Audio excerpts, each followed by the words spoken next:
அதில் கூட இந்த வெட்லேண்ட் ரூல்ஸ் படி நோட்டிஃபை செய்யவில்லை தமிழக அரசு. அப்போ இதுக்கெல்லாம் பாதுகாப்பே கிடையாது. ஒரு உதாரணம், சென்னையில பள்ளிக்கரணை சதுப்பு நிலம் 50 ஆண்டுகளுக்கு முன்பு அந்த சதுப்பு நிலம் 12,500 ஏக்கர் இருந்தது. இன்னைக்கு அதில் வெறும் 2,500 ஏக்கர் தான் இருக்கிறது. 10,000 ஏக்கர் நிலம் காணவில்லை, ஆக்கிரமிப்பு, அதை அழித்து விட்டார்கள். அதில் குப்பையை கொட்டி எரித்துக் கொண்டிருக்கின்றார்கள். ஆக வரும் காலம் மிக மோசமாக, காலநிலை மாற்றம், பருவநிலை மாற்றத்தால் மிக மோசமான இயற்கை சீற்றங்கள் நமக்கு வரும் நேரிடும். அதனாலே பல பிரச்சனைகள் வரும், நீர் பிரச்சனைகள் வரும், வறட்சி வரும். இதெல்லாம் வரும் காலத்தில் வர இருக்கும்.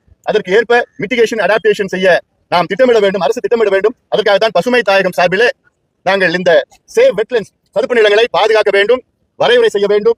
உடனடியாக தமிழக அரசு இந்த மார்ச் மாதத்திற்குள், அதாவது உச்சநீதிமன்றம் தீர்ப்பு கடந்த டிசம்பர் மாதத்தில் என்ன சொன்னார்கள் என்றால், வருகின்ற மார்ச் மாதத்திற்குள், அதாவது 3 மாதத்திற்குள் தமிழக அரசு 26,880 சதுப்பு நிலங்களை, அதை அந்த 2017 விதிகள் இருக்கிறது, சதுப்பு நில பாதுகாப்பு மற்றும் மேலாண்மை விதிகள், அதன்படி நோட்டிஃபை செய்ய வேண்டும், அரசாணை பிறப்பித்து சதுப்பு நிலத்தை பாதுகாக்க வேண்டும் என உச்சநீதிமன்றத்துடைய தீர்ப்பு.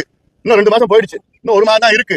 இந்த 1 மாதத்திற்குள்ள தமிழக அரசு செய்யணும். அப்படி செய்யவில்லை என்றால் பசுமை தாயகம் நாங்க உச்சநீதிமன்றம் சென்று கண்டெம்ட் ஆஃப் சுப்ரீம் கோர்ட். ஏன்னா இதெல்லாம் ஒவ்வொரு பகுதியும் பாதுகாக்கணும். இது எல்லாமே வலசை பறவைகள், மைக்ரேட்டரி பேர்ட்ஸ், லட்சக்கணக்கான பறவைகள் வடக்கு நாடுகள்ல இருந்து, தெற்கு நாடுகள்ல இருந்து எல்லாமே இங்கே தமிழ்நாட்டுக்கு வருகிறது.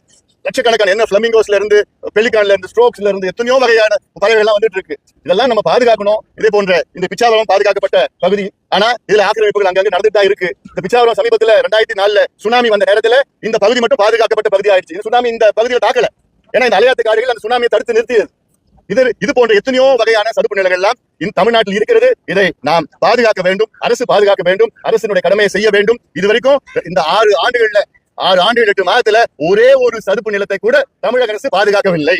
ஒரு சதுப்பு நிலத்தை கூட. அதனால உடனடியாக உச்சநீதிமன்ற தீர்ப்பை மதித்து அடுத்த வருகின்ற மார்ச் மாதத்திற்குள் தமிழ்நாட்டில் 26,880 சதுப்பு நிலங்கள், 5 ஏக்கருக்கு மேல் உள்ள சதுப்பு நிலங்களை இந்த 2017 சதுப்பு நிலம் பாதுகாப்பு மற்றும் மேம்பாட்டு விதிகளின்படி வரையறை செய்து அதை அறிவிக்க வேண்டும் என பசுமை தாயகம் சார்பிலே எங்களுடைய ஆழமான முக்கியமான கோரிக்கை.